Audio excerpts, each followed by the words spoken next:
Thanks for clicking on the video. This is KN4YB with the new model key, a double lever inline key. I had a desire to try out a double lever. Seems the options are out of my financial reach. Either a vintage Vibraplex, they're highly collectible, and they're in the $400 or $500 range. And also there's a couple of European makers that I know of. Again, they're also pretty expensive. So I designed one using pretty much the parts that I use for the right angle and the inline single lever. And here's the result.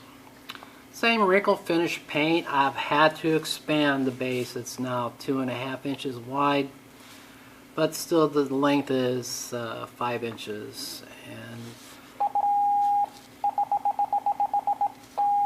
the arm and the lever rod's the same as the single lever inline, but it has an independent arm for the dashes.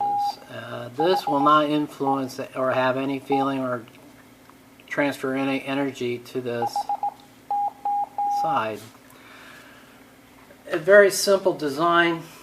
I have the contact for the dashes threaded into this arm. There's an insulator here where the spring runs over to the insulator, obviously insulating the contact to the arm. And the contacts are in between. You can still get at the contacts clean very easily. This wheel adjusts your pressure, your return pressure. Of course, this wheel adjusts your gap, and then this top adjustment will lock you in. Same's going on over here.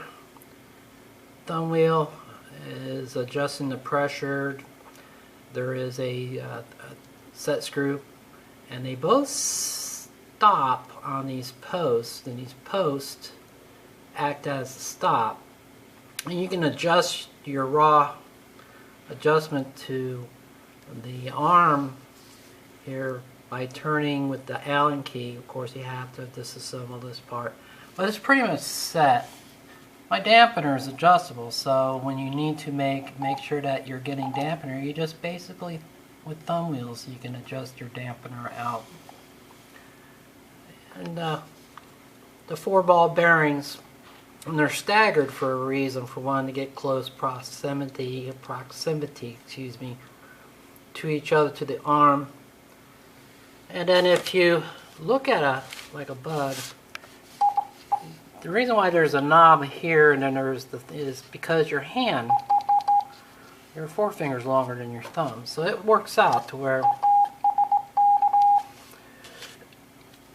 why there's an offset. So there's two reasons.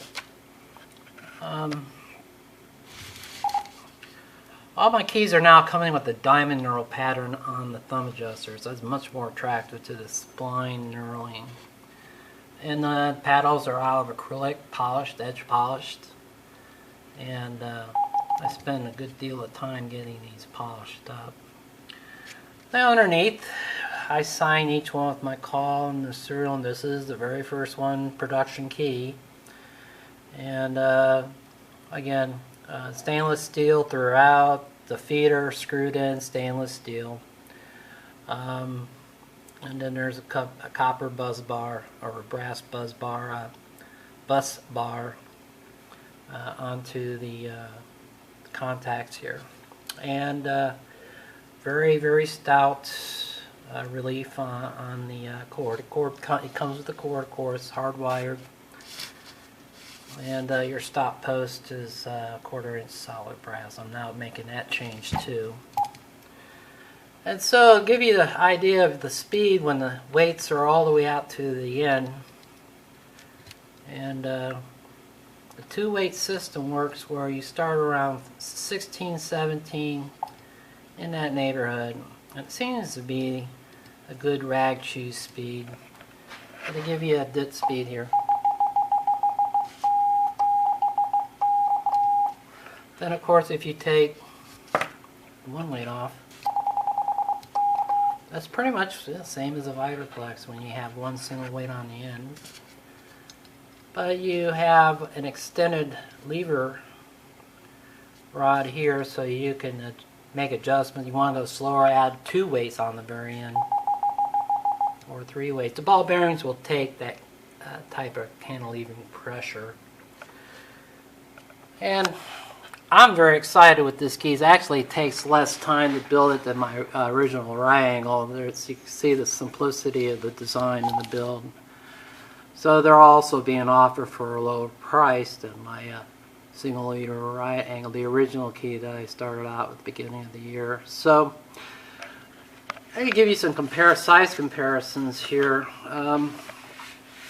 I got my old 1916 Vibraplex number 4 right here. So they call them blue racers, but they weren't referred to blue racers at the time.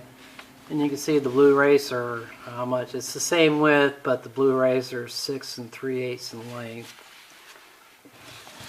And again, you know, if I was brand new to a key, a bug key, I would be maybe intimidated unless somebody really personally taught me how to set one of these keys up. And here I only have 3 posts that does it all. And of course the dampener is adjustable rather than there's a floating wheel on the end of this. Yeah, I made this extension.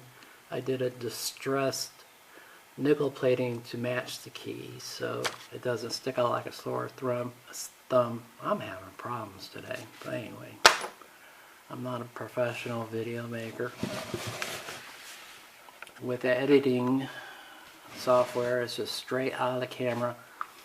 So that key I'll never sell. It's just a really nice key that I like, but I operate with the double lever from here on. So I'm glad you enjoyed the video. Give it a thumbs up, and hope that you will have this in your shack, sending code with it. So 73 KN4YB.